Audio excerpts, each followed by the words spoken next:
నేను పిలిచినా నీకు ఖాళీ కుర్చేసినా నువ్వు వస్తావా నేను వస్తానా ఈ పంచాయతీ గురించి కాంగ్రెస్ టీఆర్ఎస్ ఆడుతున్నటువంటి ఈ నాటకం గురించి తెలంగాణ సమాజానికి నేను సవినయంగా చేస్తున్నటువంటి అప్పీల్ ఒకటే. నేను కొట్టినట్టు చేస్తా నువ్వు ఏడ్చినట్టు చేయనేటువంటి ఈ టీఆర్ఎస్ కాంగ్రెస్ నాటకాన్ని తెలంగాణ సమాజం అర్థం చేసుకోవాలని చెప్పి ఈ సందర్భంగా నేను తెలంగాణ సమాజానికి అప్పీల్ చేస్తూ ఉన్నా. గతంలో కూడా ఇట్లాంటి నాటకాలు టీఆర్ఎస్ అధికారంలో ఉన్నప్పుడు జరిగినాయి. ప్రజా సమస్యల్ని చర్చించేందుకు వేదిక శాసనసభ ఉంటుంది లేదా పార్లమెంట్ ఉంటుంది. పాపం టీఆర్ఎస్ వాళ్ళకి పార్లమెంట్లో లోక్సభలో ప్రాతినిధ్యం లేదు. అది మా మెదక్ పార్లమెంటు ప్రజల యొక్క ఘన విజయం, గర్వంగా భావించాల్సినటువంటి అంశం.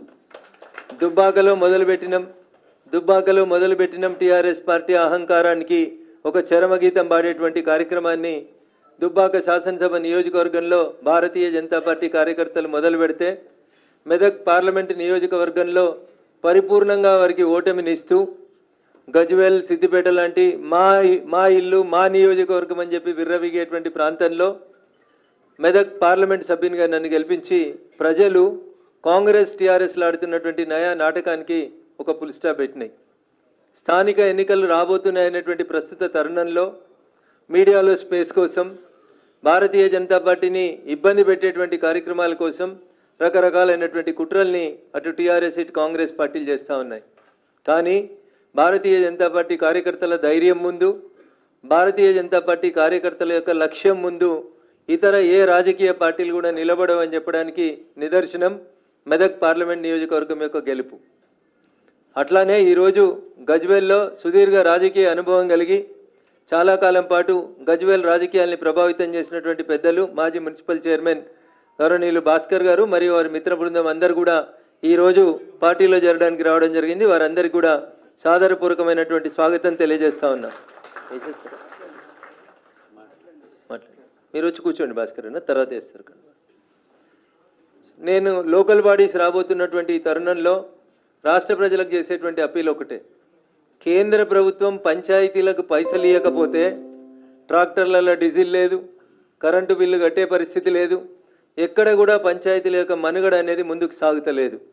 దాదాపు ఏడాది కాలం నుంచి కాంగ్రెస్ పార్టీ ఈ రాష్ట్రంలో అనేక అవకతవకలకి పాల్పడుతూ తిమ్మిని బంబించేసి అక్కడి పైసలు ఇక్కడ, ఇక్కడి పైసలు అక్కడ తిప్పి ఏదో ఒక రకంగా అధికారాన్ని నిలబెట్టేందుకు చేసుకునేటువంటి ప్రయత్నంలో భాగంగానే మొన్న ఏదో రైతు భరోసా వేసి ఎన్నికలకు పోదామని చెప్పి ఏదో ప్రయత్నం చేస్తూ ఉన్నారు తప్ప ఇంకొకటి కాదు.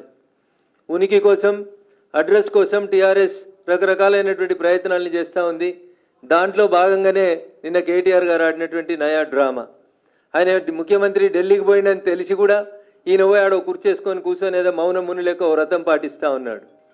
నిజంగా కూడా కాంగ్రెస్ టీఆర్ఎస్ పార్టీకి పంచాయతీల పట్ల, పెండింగ్ బిల్లుల పట్ల, జిహెచ్ఎంసీ పనుల పట్ల, పేద ప్రజల యొక్క ఆకలి పట్ల, రావాల్సినటువంటి రేషన్ కార్డుల పట్ల, కాంగ్రెస్ పార్టీ వాళ్ళకే ఇస్తున్న ఇందిరమ్మల ఇళ్ల పట్ల నిజంగా చర్చ జరపాలని చిత్తశుద్ధి ఉంటే వెంటనే రాష్ట్ర శాసనసభను ప్రారంభించాలి, శాసనసభని ఏర్పాటు చేసి అక్కడ సమస్యల మీద చర్చ చేసుకోవాలి. కానీ ప్రెస్ క్లబ్లు ఇతర ఏరియాలలో ఇట్లాంటి చర్చలు చేసుకొని ప్రజలని మభ్యపెట్టేటువంటి కార్యక్రమం చేయొద్దని చెప్పి రెండు పార్టీలకు కూడా హితవు పలుకుతూ మెదక్ జిల్లా భారతీయ జనతా పార్టీ కంచుకోటగా మారుతుంది. మెదక్ని సిద్దిపేట, సంగారెడ్డి, మెదక్గా మూడుగా విభజించిన తర్వాత కూడా ఈ మూడు జిల్లాలలో కూడా భారతీయ జనతా పార్టీ తన జయకేతనం ఎగురవేస్తుంది అనడంలో ఈరోజు ఇక్కడికి వచ్చినటువంటి మా కార్యకర్తలు ఈ జాయినింగ్ చూస్తే అర్థమవుతుందని చెప్పి ఈ సందర్భంగా తెలియజేస్తూ పెద్దలు గౌరవనీయులు ఇప్పుడు రాష్ట్ర పార్టీ అధ్యక్షులు రామచంద్రరావు గారిని మాట్లాడవలసిందిగా కోరుతా ఉన్నాను.